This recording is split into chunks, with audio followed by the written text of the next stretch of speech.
Welcome to the Learning Pines YouTube. We hope this video helps. You start by confirming critical details. Keyboard layout, caps lock, and the right language. These cause most false failures.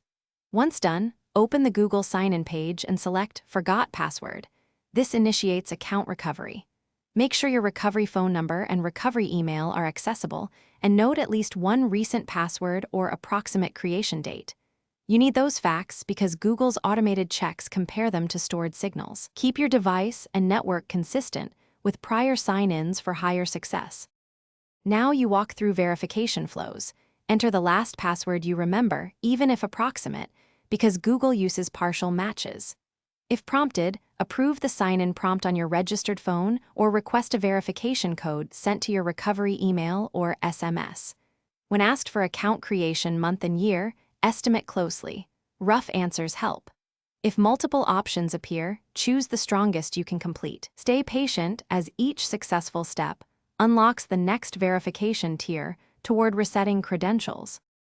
After successful verification, set a new strong password. Use 12 or more characters with mixed types. This prevents immediate lockouts. Once reset, update your recovery phone and email, enable two-step verification and record backup codes in a safe place. If the recovery flow fails, don't panic. Try again from a device and network you used before, or re-enter more exact past details like the original account creation date.